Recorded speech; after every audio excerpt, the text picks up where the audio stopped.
only been there less than a handful of years, and in the last 18 months or so, more than a year, the agency's going through some key changes within its IT and key business areas in encouraging communities of practice.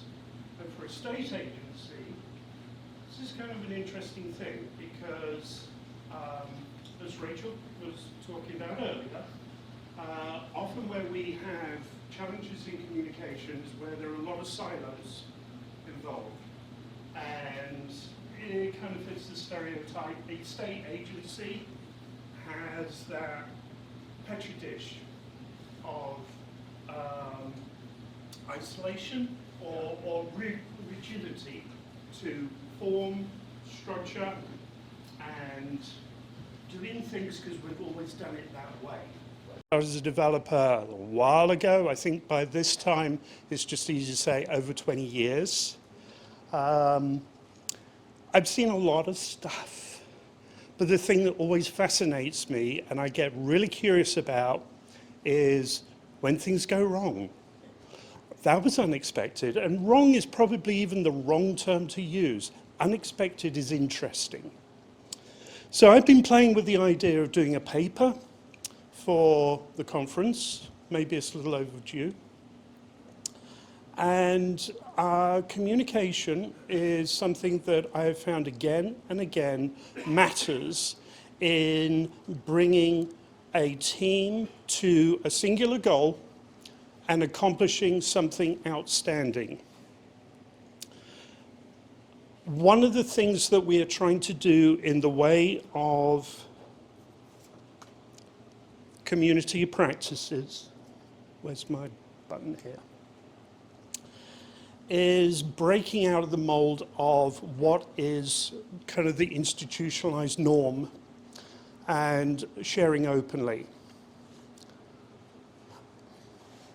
Large meetings at the agency, being Labour and Industries, opens with a little traditional thing, the safety topic. And this year, this time of year, typically you'll get things like, be careful when you're walking on ice, bend your back or bend your knees when you're shoveling snow.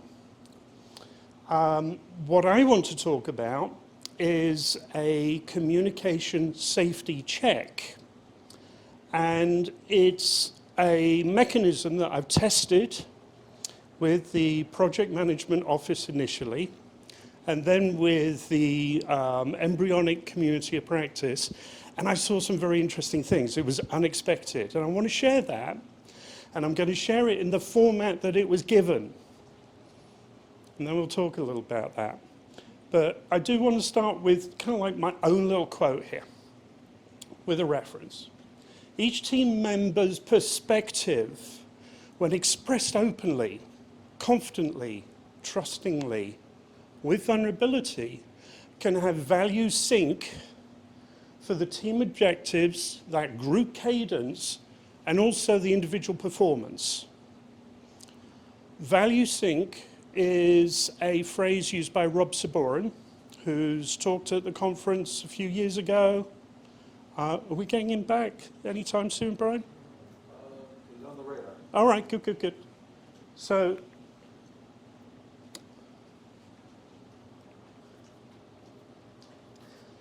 here it is in the format that I would recommend you don't use.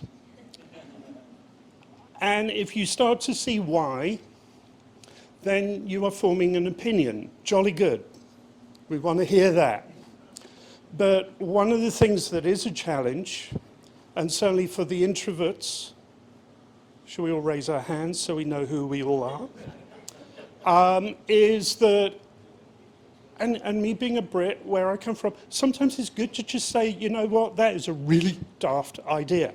But you kind of want to go, oh no, I'm going to offend someone. I'm going to stand back, I'm just going to keep quiet. And it does not help.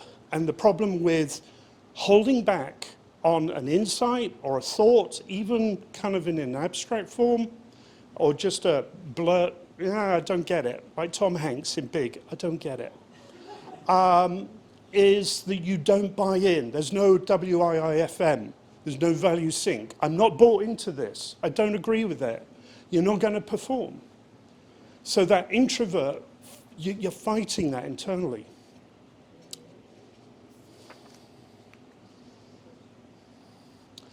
So this is my attempt at a meme.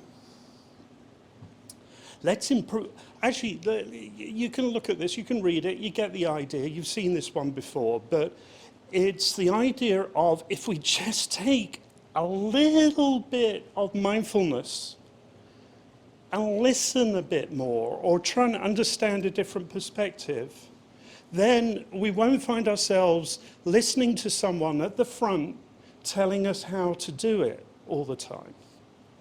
There's an irony. I kind of made this as like, it's a little ironic to be listening to someone presenting when we've all got opinions, we've all got insights. So here's that communication safety check in its format. How safe is it for you to fully share your ideas during these meetings? Okay, that's a straightforward question. But when you consider that you're going to start a meeting and say, hey, how safe do you feel? Like, oh, okay, that's a really odd question. All right, do I feel safe telling you how safe I feel, or don't safe, or unsafe? So it's a very simple kind of check. The idea is that you show this kind of scale, and you do a secret ballot.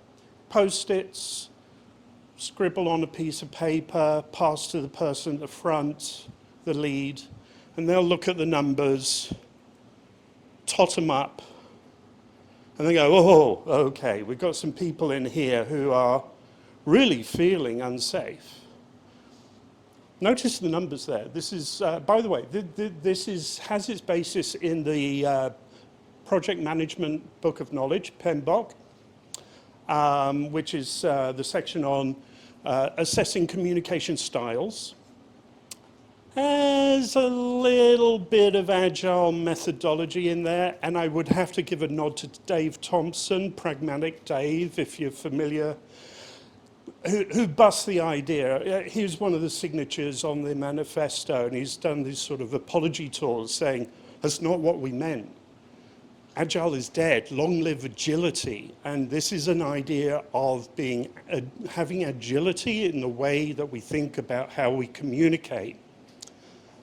So you tot up the numbers, and then you can share with the team. Say, hey, so, you know, there are some people here, no names, but who are perhaps grandstanding, who are getting the opportunity to stand in front of a crowd and talk about what they've tried.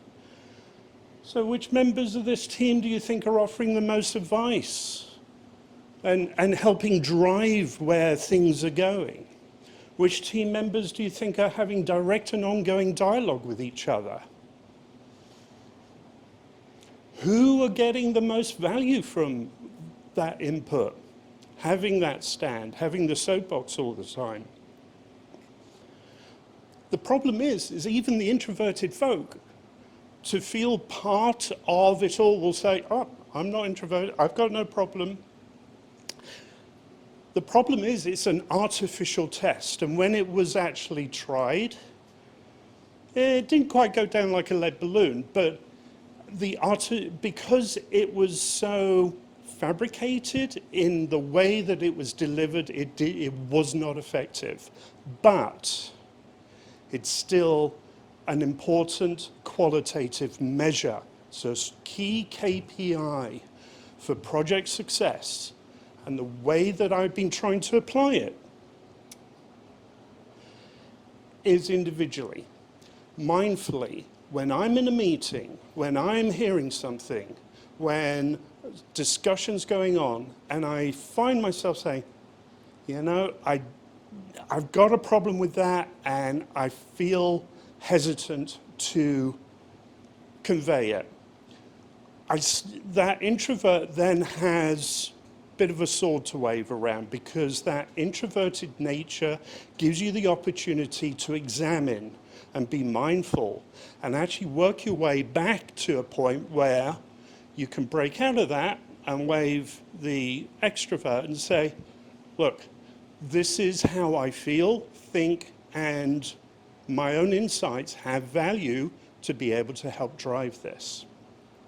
So, a communication safety check in context has value. I think the best context is individually, something you can ask yourself, well, when you find I have a problem, but I have a problem with what's being discussed, but I also have a problem in how to express my problem with it.